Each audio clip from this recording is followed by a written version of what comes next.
Hello, freak bitches. I spend my life baffled, though. That's okay. I just go with it now. So Good for you. It's okay to be baffled. Good for you.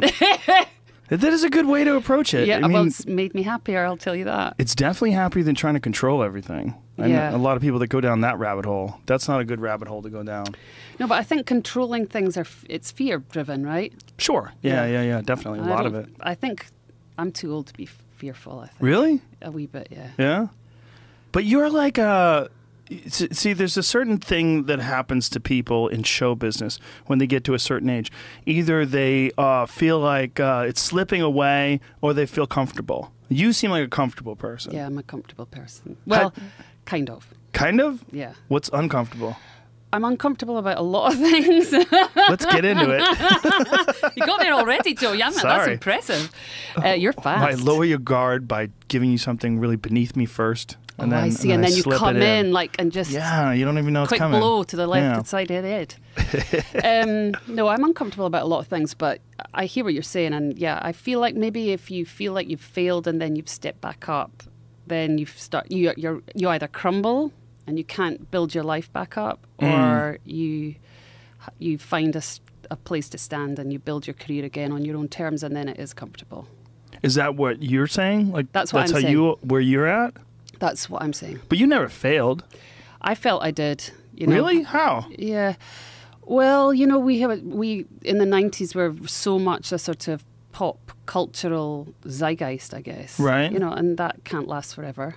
But when it stops, I should speak for myself. When it stopped, it was dizzying for me. I didn't really know what to do with myself. I didn't really understand my identity. You know what I mean? I didn't know who I was. Because it was such a ride? Because it was such a crazy ride, and I identified with myself as a successful person, and my idea of success was really warped, you know. Oh, so your idea of success was commercial success. Correct. Yeah. Did you take any comfort in the artistic success? I did eventually, but at the time I felt like we were being creatively adventurous and we were getting punished for it, and it made me really angry. Oh, so you feel like, were you getting published? I mean, was it the publishers, the music publishers that were punishing you? Like, what was... No, it wasn't even that personal, although I took it personally. It was really much more a cultural shift, you know. Right. So that it wasn't received as well. Correct. You are correct, sir. Yeah. And so we'd been used to being on top of the charts, you know, and then when that stops, all of a sudden you're like, well, is everything we're doing, all our ideas rubbish? Ooh, and then, but deep down you know they're not, but you're being rejected anyway. And so you have to find a way through that, and that's complicated, I think. Or it was complicated for a simple girl like me. Yeah, well, I would imagine any time you were as big as Garbage was in the 90s, I mean, you guys were gigantic. I mean, it was hard to go into a clothing store without hearing your music blaring.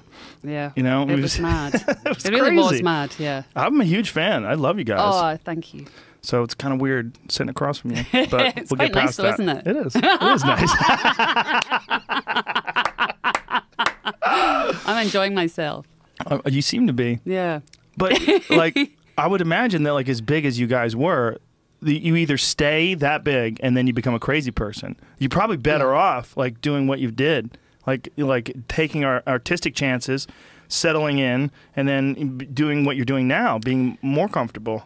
Yeah, I guess so. I mean, we were lucky we had a manager, a very wise manager at Q Prime Management at the time, who said, what do you want? Do you want a long career at a lower level, or do you want a short career at a ridiculously high level? And we were like, we want the long career, and you know, that's exactly what we got in the end. But there was this mad blip that happened for alternative music, which had never gotten really that much pop cultural success, I guess. We enjoyed this weird rush of alternative music that for a blip ruled the charts. If you weren't an alt band, you were a nothing band. Yeah, you guys caught that wave, that post-Nirvana wave.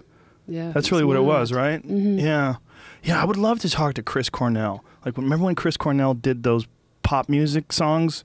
Like, he went from Soundgarden, this, like, deep, crazy, dark band, to... Yeah, that's true.